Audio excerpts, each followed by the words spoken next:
Petronella with me. Petronella actually led and facilitated yesterday's session, which dealt with the digital divide, bridging the digital divide. So what do we mean by the digital divide? We're looking specifically at the sector that's dealing with information and communication and digital technologies. This is one sector that shows great promise with regard to addressing employment and skills development, because this is one sector globally that's growing and representing great opportunity for inclusion of persons with disabilities. So in our session, we looked at what were the barriers to inclusion, what were the areas that we could be included in, what comprises this industry sector, and how could we then look at resolving some of these barriers. All right. So let us look at the area of 4IR. When we talk about 4IR and all the value chain functionalities that go within 4IR and the opportunities that it represents with regard to creating new skill sets, creating employment, we look at the areas then of artificial intelligence. We look at coding, we look at robotics, we look at analytics, we look at blockchain, we look at digital 3D printing, we look at cybersecurity. These are all the areas within 4IR that give rise to functions that give rise to employment. But how do we access that kind of employment with persons with disabilities? And how do we then create enterprises within this sector? And how do we create economic empowerment? Through employment, through enterprise development. We need to look at training and development and skills. So the kinds of skills that we need to acquire here through the various learning interventions, then in themselves need to be made accessible. The software, the hardware, the training content, the facilitation style. So our first barrier to entry is actually acquiring the skills, and for us to acquire the skills and the knowledge, we need to make those systems accessible. But then we go further back, and the barrier is that persons with disabilities, a very small percentage, actually a fraction, even participated in the sector. Right? So, to participate in the sector, you need to have access to the internet. You need to have access to technology. And people in the sector, especially in rural areas, do not have these fundamentals, these basics. So as government, as the Department of Communication and Digital Technologies, a priority is to ensure that we have access to the internet, we have access to data, and it needs to be affordable. And this is work in progress. But in relation to meeting this need, we need to collaborate with other departments, Department of Science and Technology, and sub-agencies like TIA, Technology Innovation Agencies, are already working and making great progress in these areas of providing affordable data, affordable internet. So then, departments must not work in silos, which is a cliche now, but to hold hands with other departments and know what is happening out there and collaborate. All right? Another barrier to the inclusion of persons with disabilities within this sector is the systems by which you try to access opportunities. We've heard it being said repeatedly.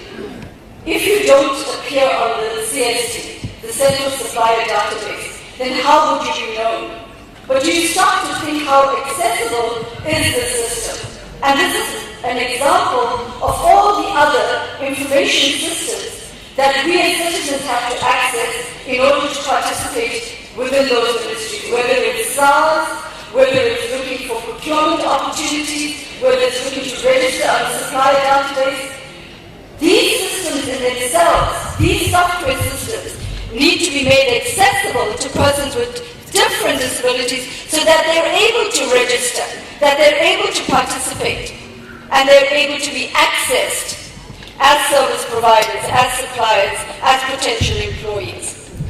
So I could go on forever, but some of the recommendations that came out of our group was a starting point needs to be, let me go to, before I move on, let me go on to broadcasting, because broadcasting is a key area that falls under this department.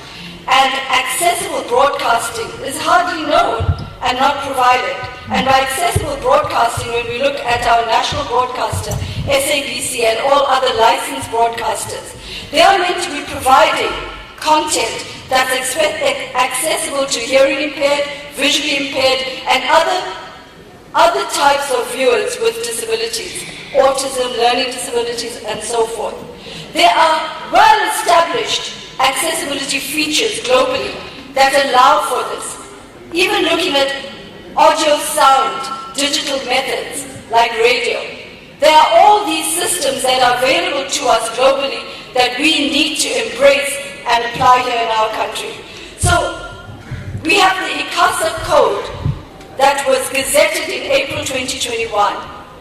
To date, it has to be implemented and enforced. It prescribes minimum percentages from national broadcasters and all licensed broadcasters and recommended percentages for streaming channels. To date, it has not been enforced. If those systems are enforced, those minimum percentages for audio description, for subtitling, for closed and open captioning, this in itself allows persons with disabilities access to information. Bear in mind, access to information is access to life itself. Then look at education. We're talking as a recommendation. Let us assess the various types of learning interventions from school to tertiary levels and to certification programs that impart skills and knowledge in the area of ICT and digital technologies. Let us look at making that accessible. So part of going forward is that recommendation. Let us look at affordable technologies. To even participate in the sector, we need to have access to smart technologies. Smart technology is not cheap. Yet in South Africa, we have the talent and the capacity to create local solutions by local talent for our local persons and persons with disabilities. Let us look at creating assistive technologies, and let us look then at this being a key recommendation going forward.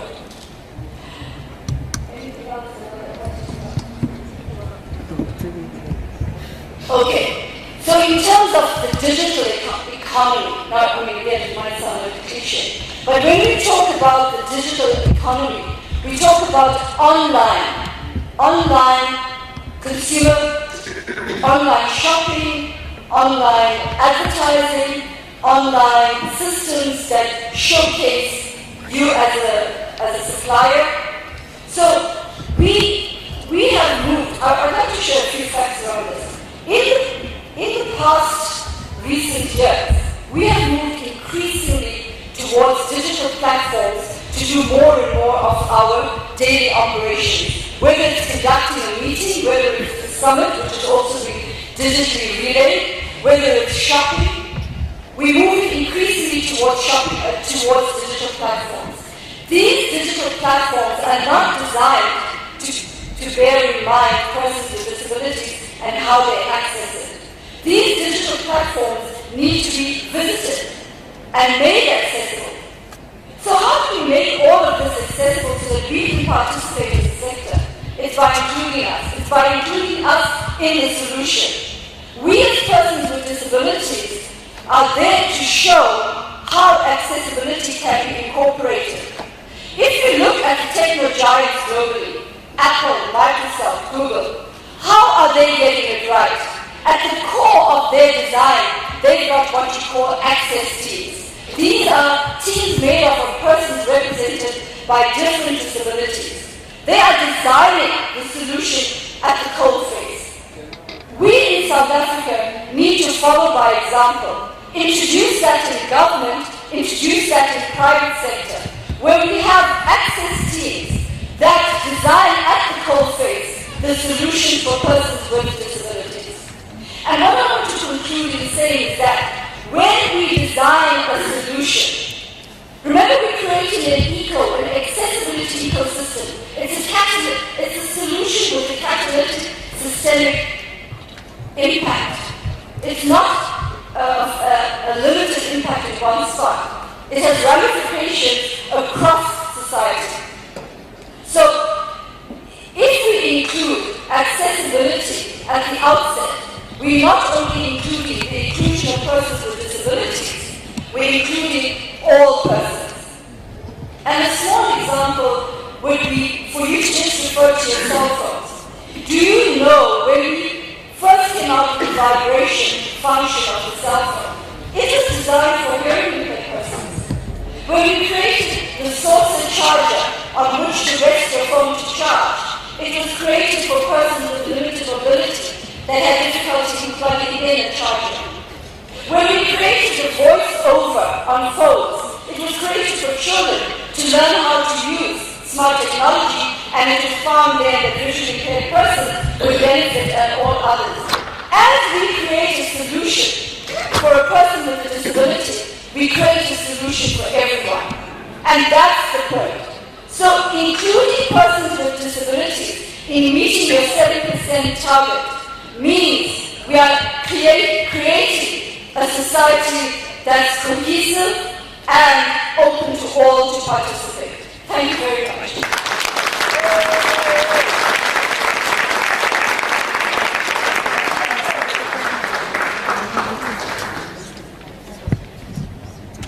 Thank you very much, Shakira and Commission 4 for that splendid, wonderful work. Let's clap hands for all the 4 commissions. They did a wonderful work. Indeed, commissions set out to provide solutions, set out to guide, to ensure that plans should be put in place to realize the upholding of the rights of persons with disabilities. I'm not going to take long, but to say that from the solution, from the different commissions that have provided us with the resolutions, ourselves as the Department of Women, Youth and Persons with Disabilities in the Rights of Persons with Disabilities branch, working with the Presidential Working Group on Disability.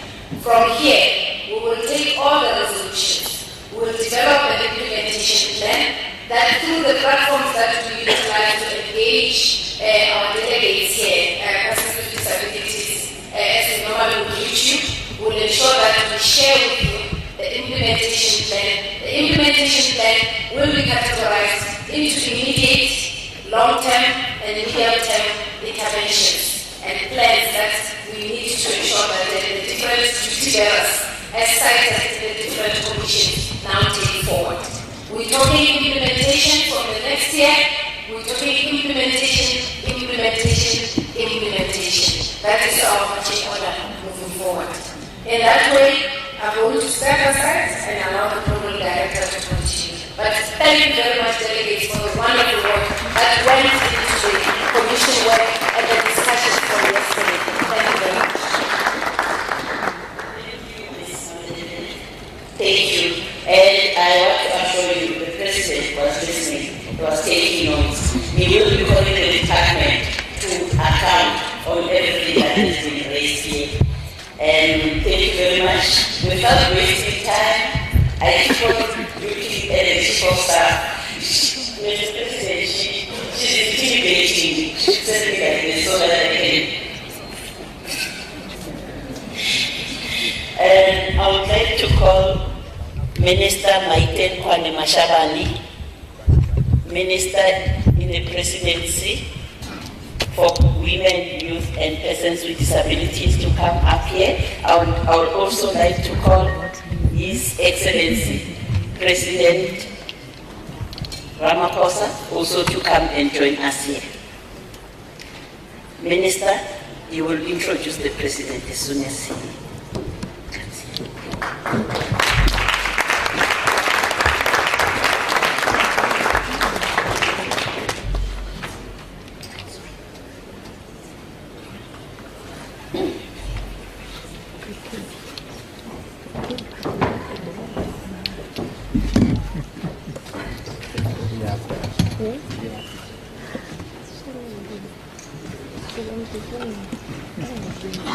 Your Excellency, President Cyril Ramaphosa,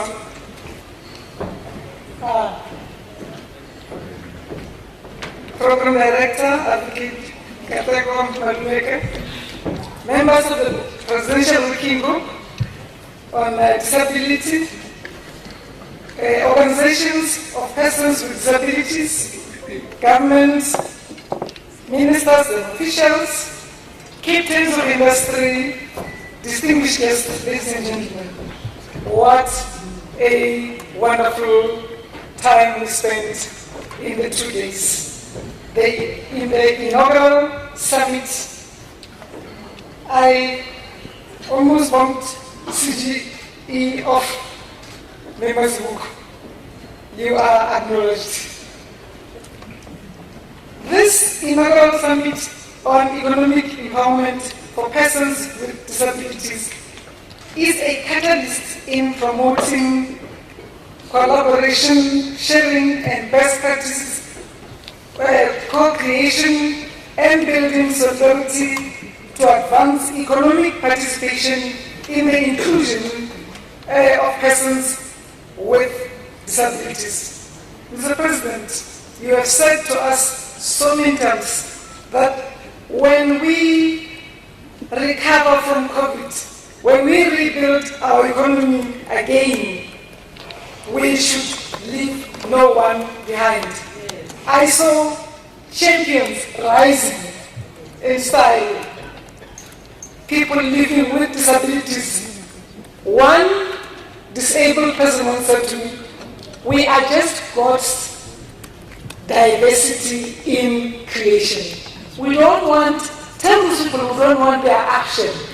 We just need their support. And I really could not agree more with what I had experienced throughout this journey.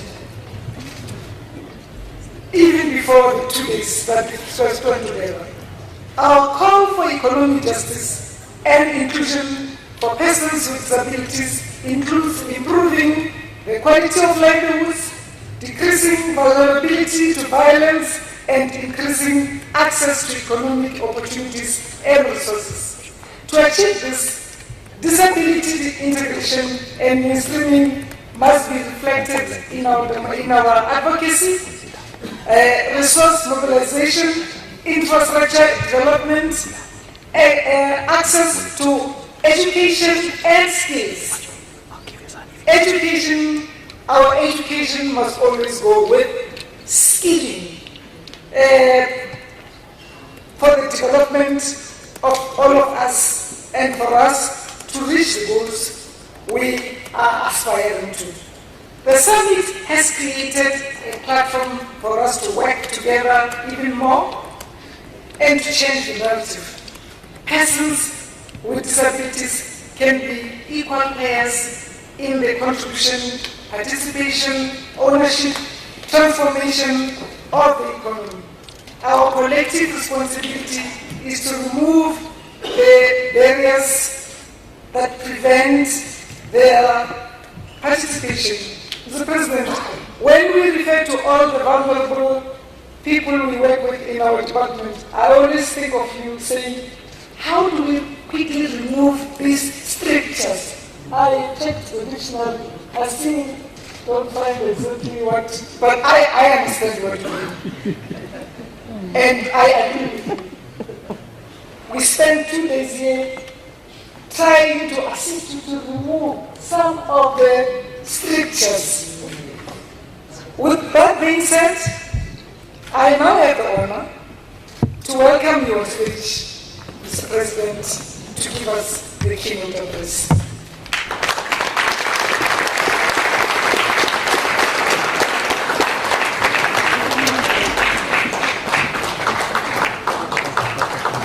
Thank you. Let's be seated, please.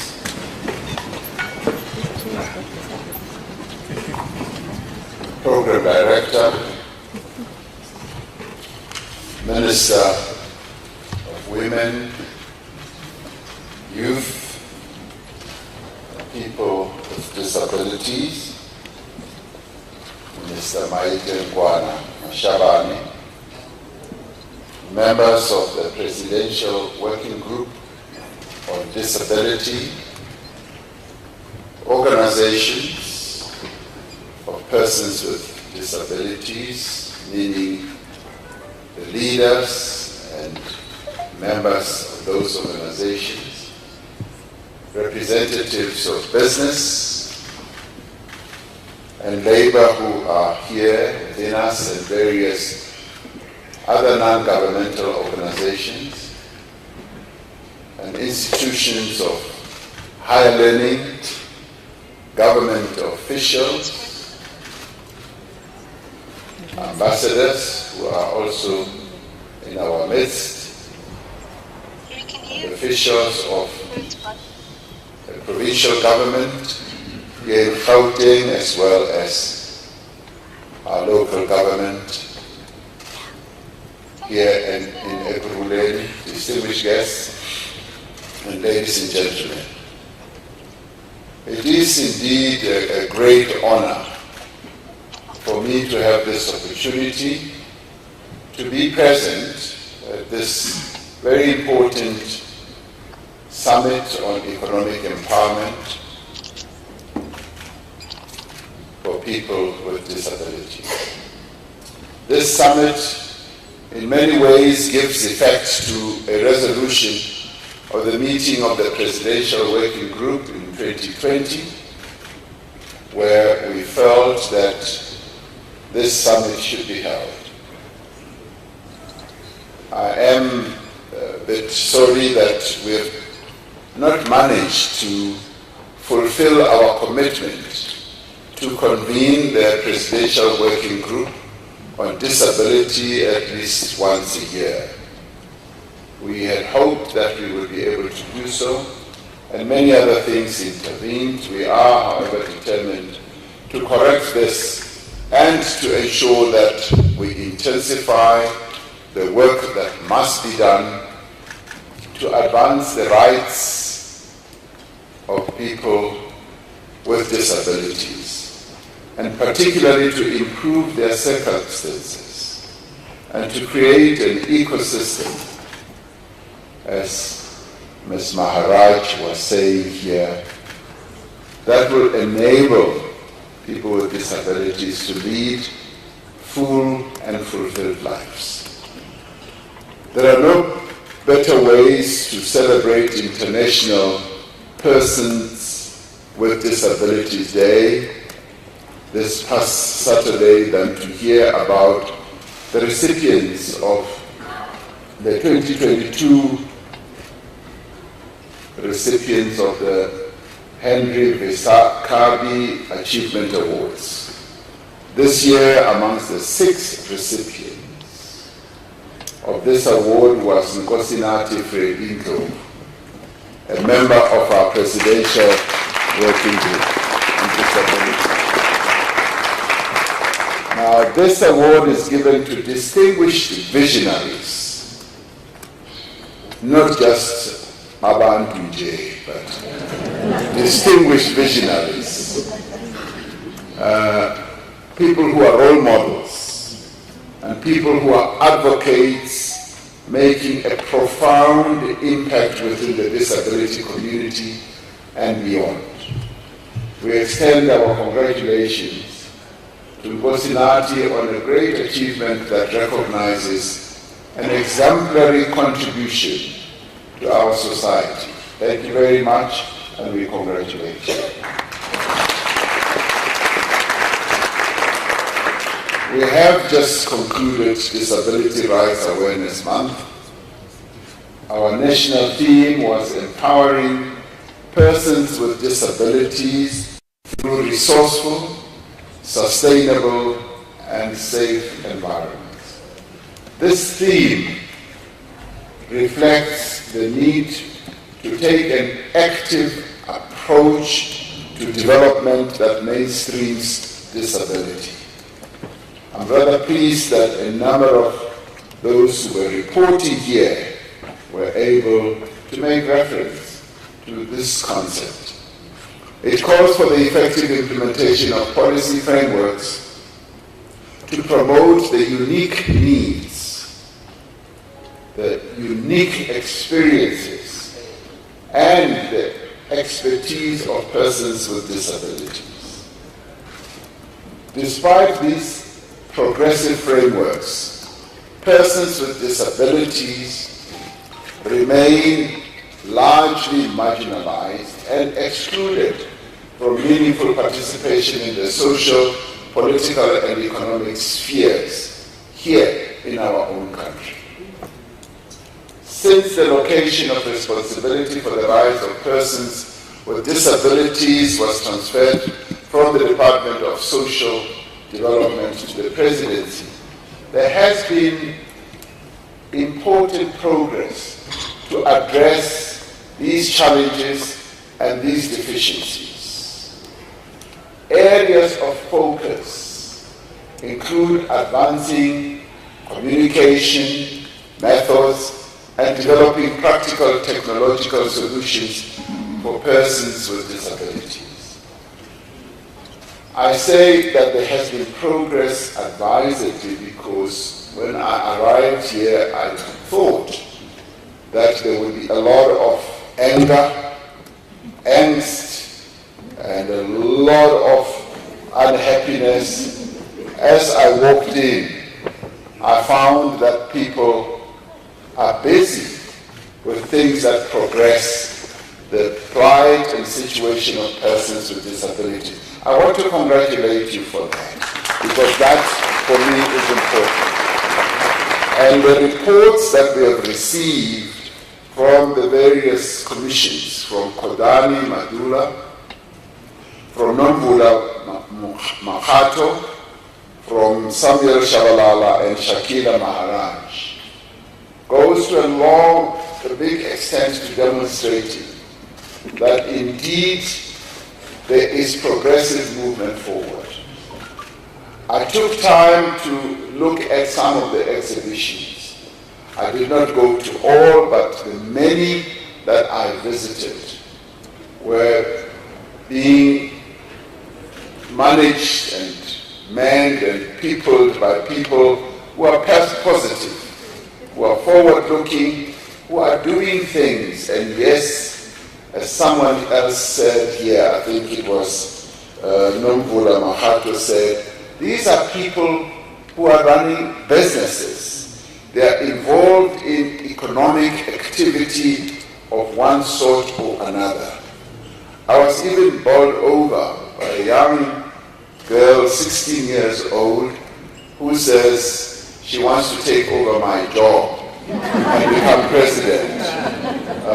And she wants to utilize it through coffee making. I should have learned that. Maybe I should have started with coffee making. But I was really impressed that a number of people who I met here this morning are very positive, they are forward-looking, and they are looking forward to government in all its iterations through various government departments, working together with them, achieving great things. But they were also expressing the need for the private sector to cooperate, to open doors of opportunities for people with disabilities. So coming here, much as the summit is delayed, I walk away from here filled with a great deal of hope, particularly because having moved the whole process of enhancing the many issues that affect people with disabilities into the presidency seems to be bearing great fruit. And I really am pleased to see that the fruit is being seen as it is germinating here. To improve self-representation in decision-making, government has created a consultative platform through the National Disability Rights Machinery, provincial disability forums, and representation in local government. In all the three spheres of our government, we are taking this whole challenge of difficulties that people with disabilities are living with.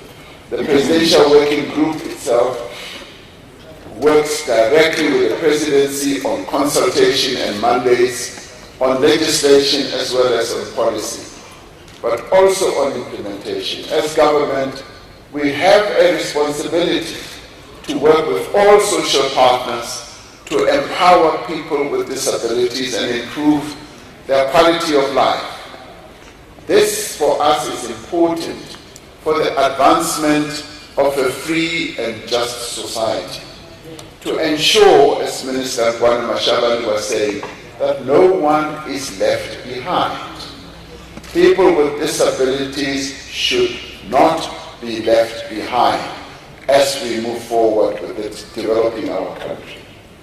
Our Constitution emphasizes that everyone is equal before the law and has equal protection and benefit of the law.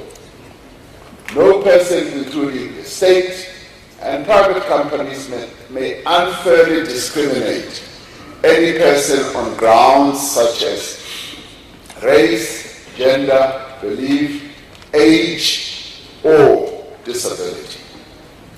At a practical level, this means removing barriers. Yes, Minister Mashabane, removing the strictures. Yes, strictures are barriers and barriers are strictures that impede the meaningful participation of persons with disabilities in all areas of public life. It means that we need to address all the areas in which persons with disabilities face discrimination through, for example, increasing job and training opportunities, promoting inclusive education and ensuring access to healthcare services. But as my sister Shakila Maharaj was saying, also to digital technologies. Critical to ensuring we empower and promote the rights of persons with disabilities is to prevent all forms of exploitation, violence, and abuse. This requires a concerted public awareness campaign to tackle prejudice and discrimination as well. That is key and that is important. It also means that our criminal justice system and public authorities and our Chapter 9 institutions needs to play a more prominent role to ensure that persons with disabilities are safe, they are secure, and they are above all treated equally and treated with dignity. As we observe 16 days of activism, of no violence against women and children, we are reminded that persons with disabilities are particularly vulnerable to gender-based violence. We are reminded that they often do not receive the necessary psychosocial support and access to justice. At the second Presidential Summit on Gender-Based Violence and Femicide, held just last month, there was great awareness of the specific vulnerabilities of persons with disability. It was resolved that priority needs to be given to disability mainstreaming and inclusion in the criminal justice system.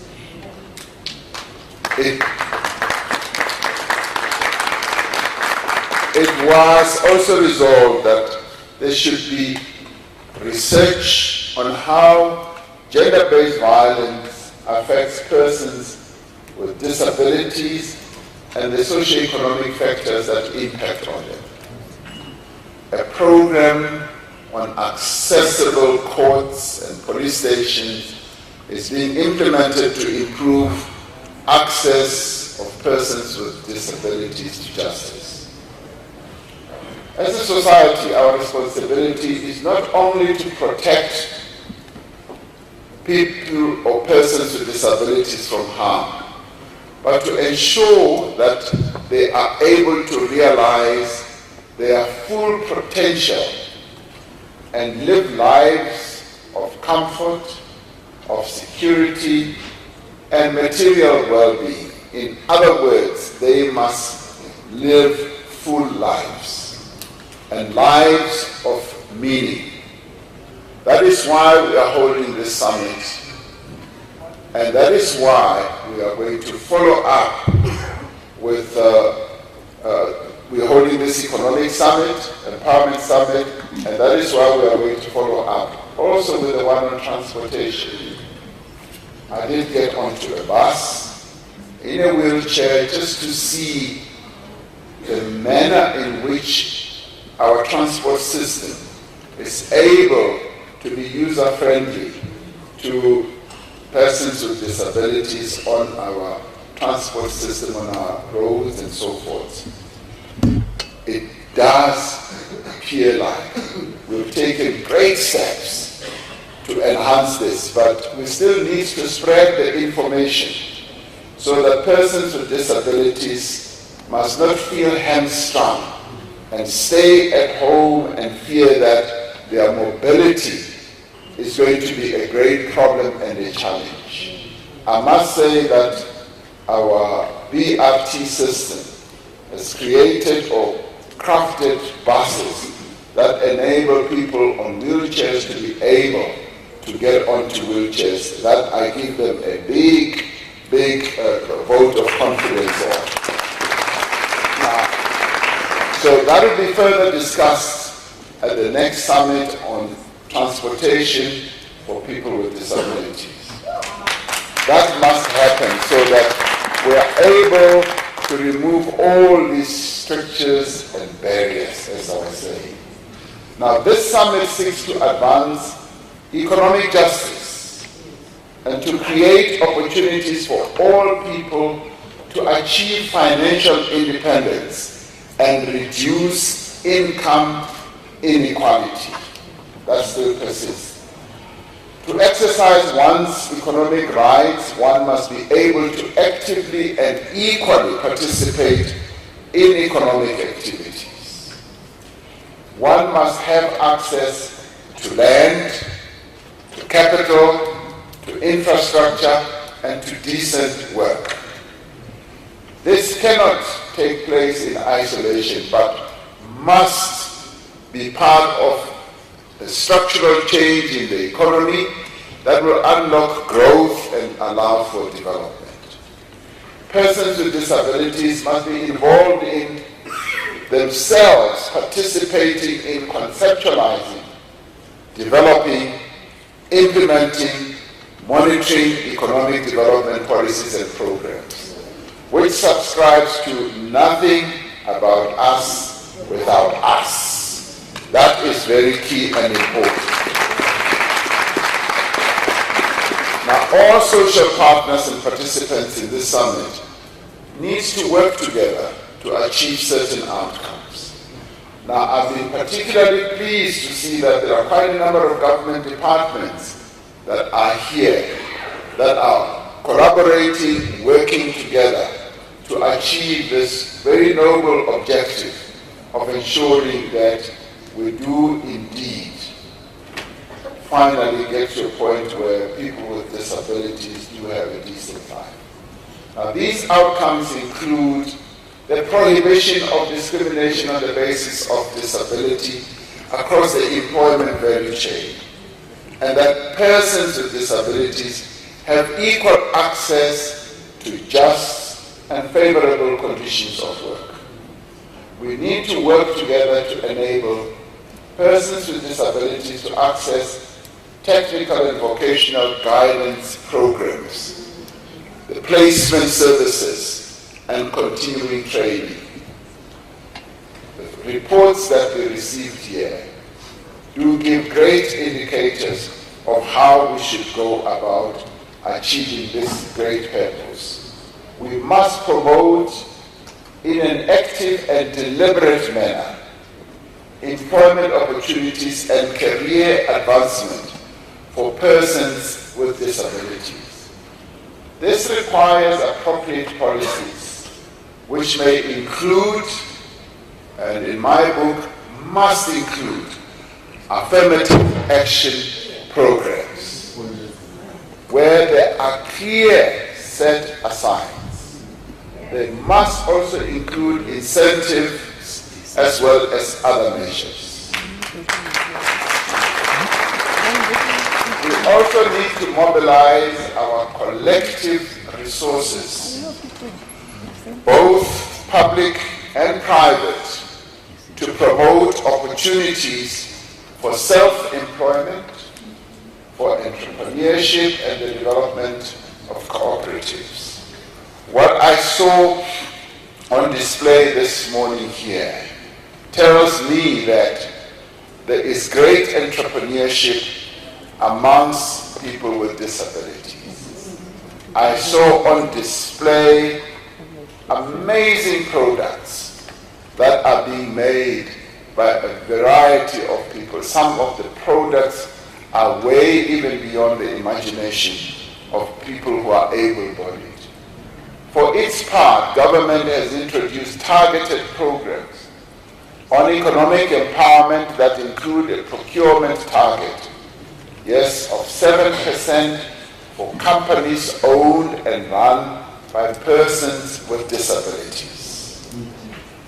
The conditions for economic empowerment must be created before individuals enter the labor market or look to start their own businesses. And this was articulated to me as I was walking around, that we need to create that environment so that even the companies that many people with disabilities are forming can be properly formalized, properly positioned, but beyond getting into operations, they must also know that they can be assisted to have markets.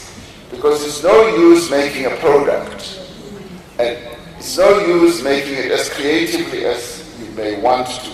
But if you do not have a market, and if we do not create and open channels for people to market their products, the whole effort will fall apart.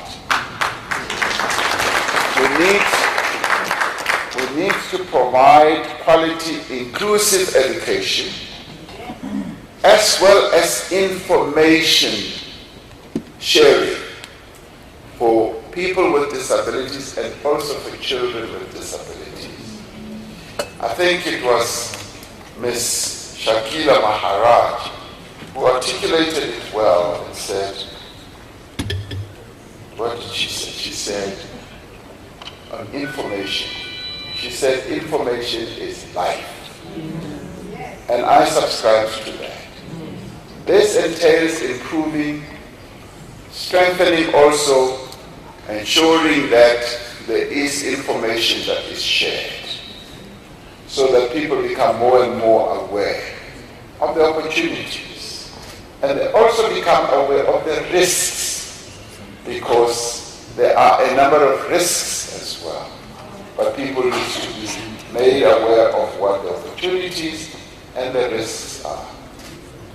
We should also strengthen issues such as reasonable accommodation, support measures for learners in both special and ordinary schools. We must ensure that children with disabilities in ordinary schools have accessible learning materials no matter where the school is located.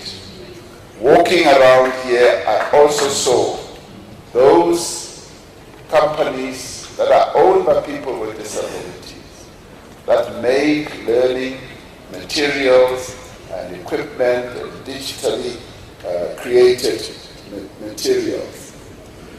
The government has developed a process to review Education White Paper number 6 on inclusive education towards developing full service schools and inclusive methods in mainstream schools.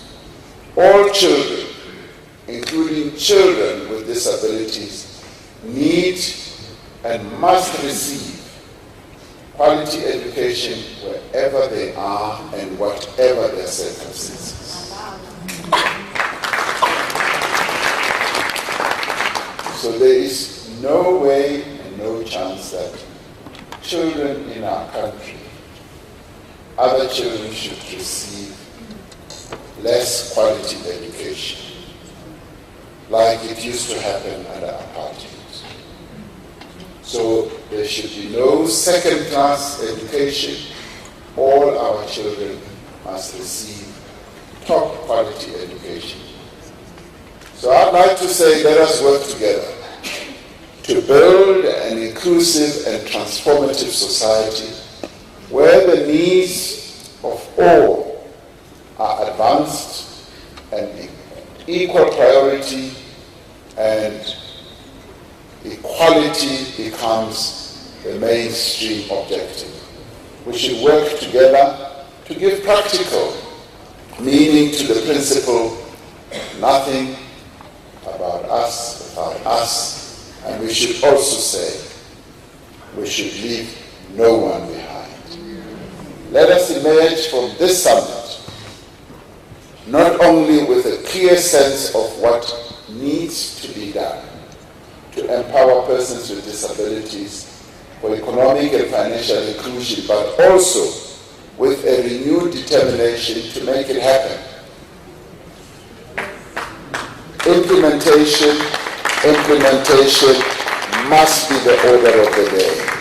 So the success of this summit will be measured by what we have achieved by the time we all finalize either the full outcomes, the declaration, and we should also look at what we do beyond this summit in the next weeks, in the next months to come, because this for me has been a very important milestone. This summit ought to have taken some time ago, but I'm glad that I've had this opportunity to be present as you hold this very important summit. And I think we're now on a roll. We're now going to have the next summit on transportation, and the discussions are going to go on, and I am going to set aside time to meet the Presidential Working Group.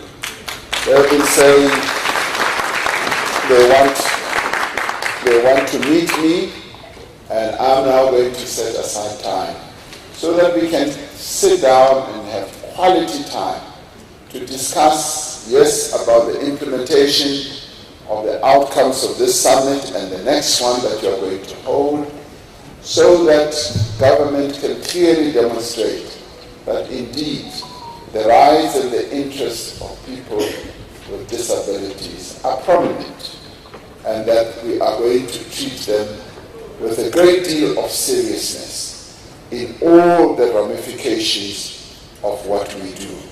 So I'd like to thank you, and for me it's been a real pleasure not only speaking here, but spending time with a number of the exhibitors as they were showing me amazing things that are being done by people with disabilities. Thank you very much for this opportunity.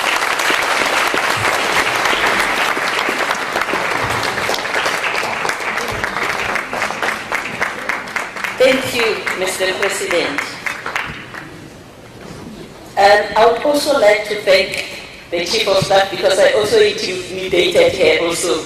And always when we want the President, we have to talk to the Chief of Staff, and we got the opportunity. She has already indicated that the meeting of the Presidential Working Group with the President will be before SONA, so that he can be able to make inputs that can go into SONA. So thank you.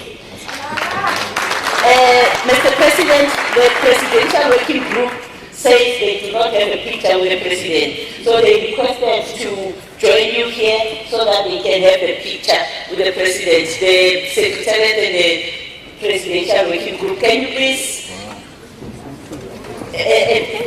Meanwhile, you are coming here, we will request, what's his name? Sifiso Mkasize to come up front so that he can make the vote of thanks.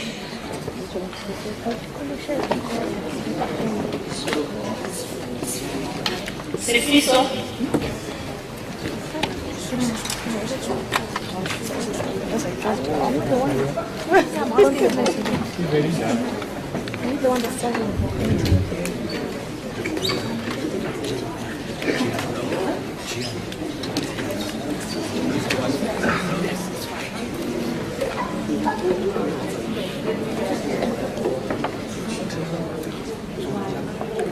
Viva Pearson, people with disabilities, viva. I can't hear you. Viva people with disabilities, viva. I'd like to thank you for joining us today. Your Excellency, President Ramaphosa, for being here today. The Program Director. May I ask my honorable members, the Presidential Working Group that are standing here. I see they're really standing. I just want you to give them a round of applause for making this summit possible.